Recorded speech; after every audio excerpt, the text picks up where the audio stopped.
Remember that throughout the night, during the days, it's the armed forces presently in South Kashmir's jungles. These are forest areas where the terrorists who carried out the Pahalgam attack, of course, are still at large. Armed forces have been, remember, consistently tracking whatever lead and input they get.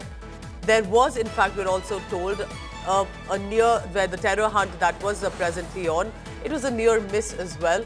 Forces have been on the verge of locating these terrorists. They are also consistently moving. And remember, when I talk about jungles, these jungles connect Jammu region to the Kashmir Valley, and these are massive areas. These are very difficult to operate in. But, however, we know that they are somewhere around still the massacre site. We have the details coming in on that. Kamaljeet Sandhu is on the ground in Kashmir. Kamaljeet, good morning. The operation has been on, and I'm sure that the hunt will also conclude very soon. Tell us about the terrain. Why is it so difficult, possibly for the viewer wondering, to be able to nab these terrorists? Well, there's a multi-pronged approach as far as security organizations are concerned. So security forces have launched a massive manhunt.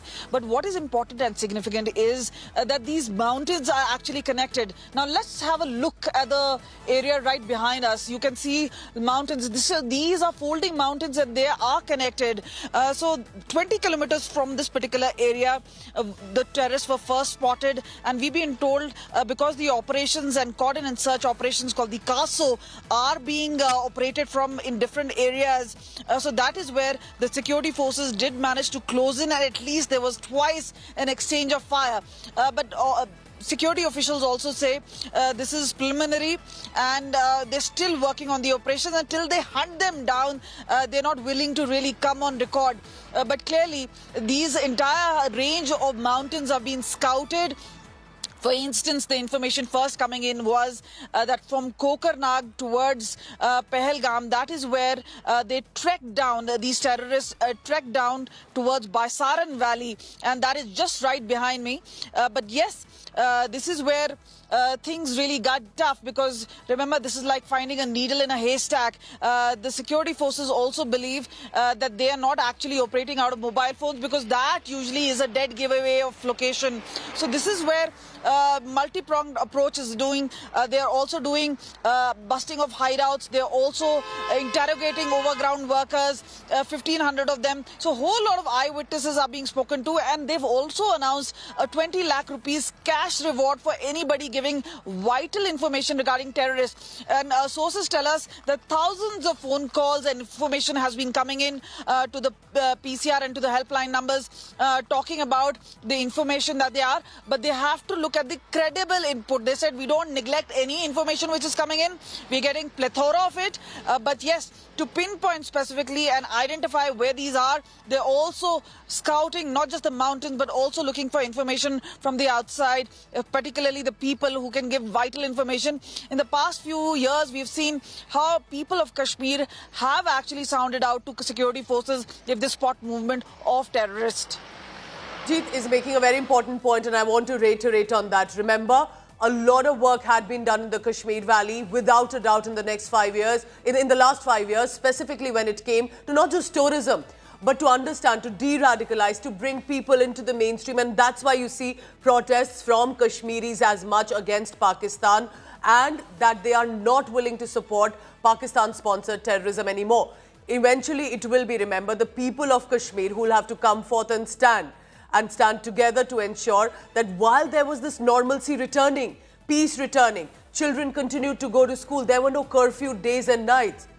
That perhaps needs to continue, and Pakistan plans will have to be defeated. And therefore, as Kamaljeet consistently telling us, stay on with me.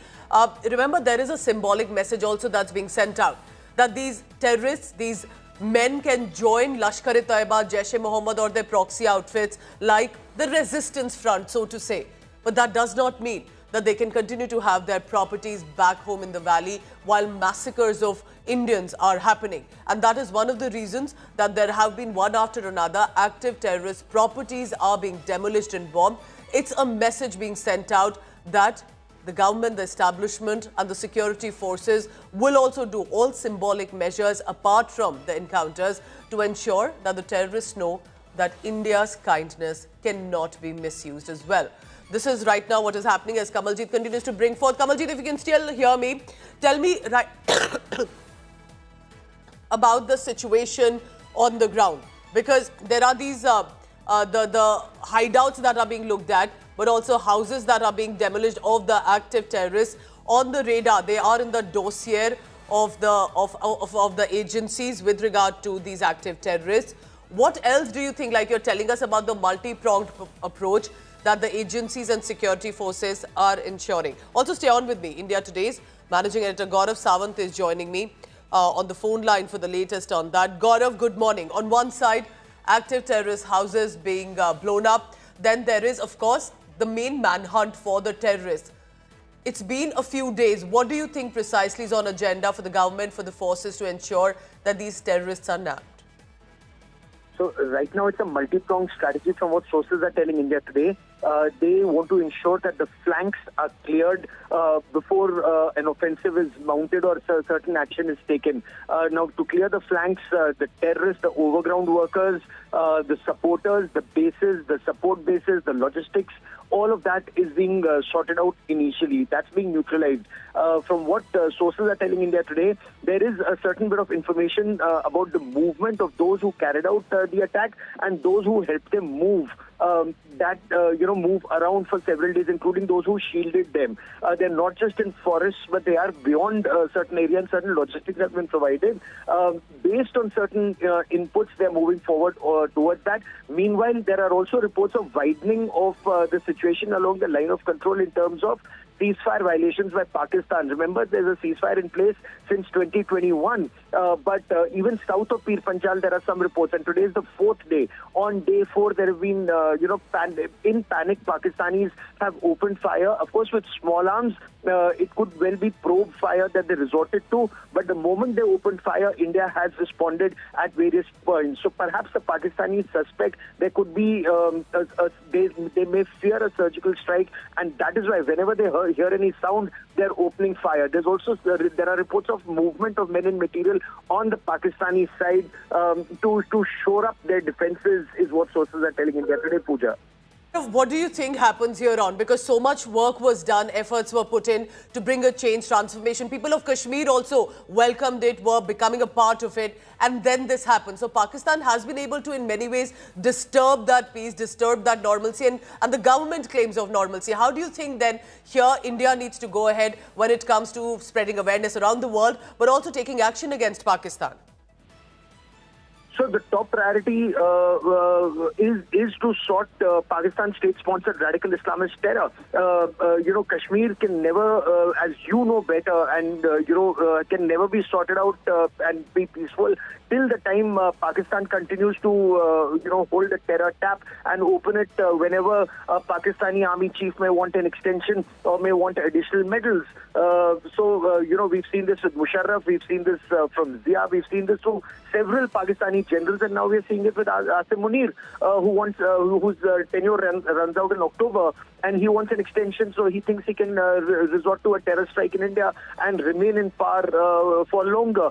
So right now the effort is to ensure that anybody who supports that Pakistani ideology in Kashmir, especially the overground workers of Lashkar-e-Taiba, Jaish-e-Mohammed, Hizbul Mujahideen, to an extent even elements within the Jamaat who are speaking up for the other side, they are brought to justice. Gaurav, also, yes, go ahead. Yeah, go on. So my point here, Gaurav, also as we are looking at this strategy of targeting the terrorists, I want to bring this symbolic message of blowing up the properties. Do help put it into perspective, because sadly, remember, there will be this section in our own country that will say, why are you blowing up the properties? Why are you demolishing the houses, even though it is of active terrorists? And they will aim to say, will this radicalize the Kashmiris further? What do you say to what was the reason that the armed forces went ahead and one by one are demolishing the active terrorist houses?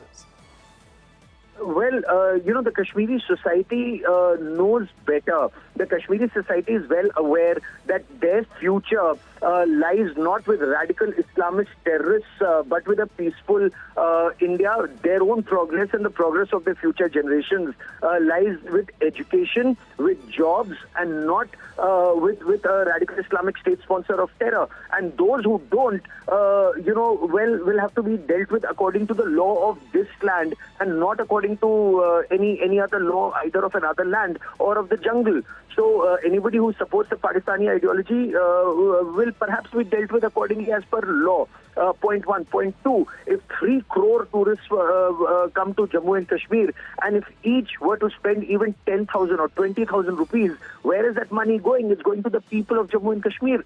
So would they want peace, prosperity and progress? Or, would they want to hear only guns and terror in Jammu and Kashmir? So that choice lies with them. But that is the least of the problems right now. Blowing up a couple of houses of terrorists. No, it's not as if everybody's a terrorist. That minuscule minority that remains a terrorist, their houses are being blown up.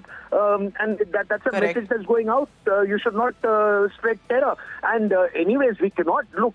Kashmir belongs to India. We cannot have Indians being killed in Jammu and Kashmir. At one point of time, people have to say enough is enough. And I think India, after what has happened in Pahalgam, has finally said enough is enough. That in fact is the point, that enough is enough, and that's the narrative being pushed ahead. I just have one more question with you, Gaurav, because you closely track the armed forces as well.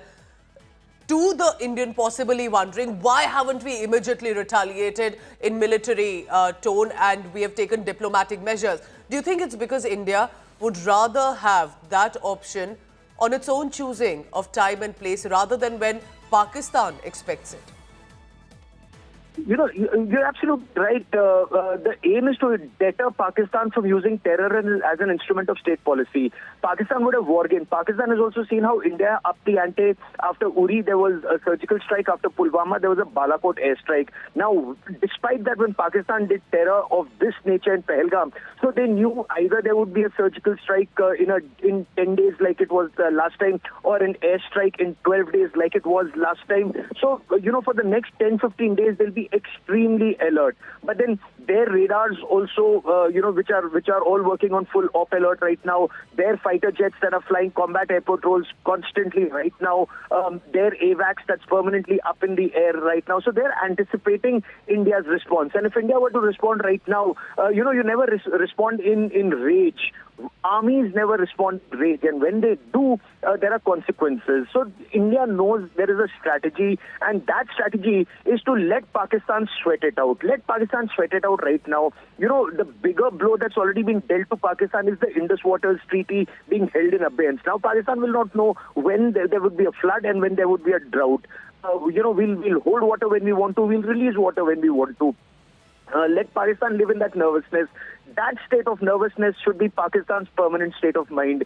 They're anyway crying behind the scenes. Every Pakistani who has any resources in that country is running away from their country. Their military planes and Yes. civil planes are flying out. VVIPs are running away from that country. So they know something will happen. That's The true. longer What they you said sweat, is the point that elite of Pakistan are running away, because that's exactly what happens with Pakistan. The common people will have to bear the brunt to what the decisions have been on these elite, whether it's ISI, army or the establishment. Gaurav, appreciate you joining us with all the points, and I'll keep coming back to you. Here's what has happened. The Ministry of Home Affairs, meanwhile,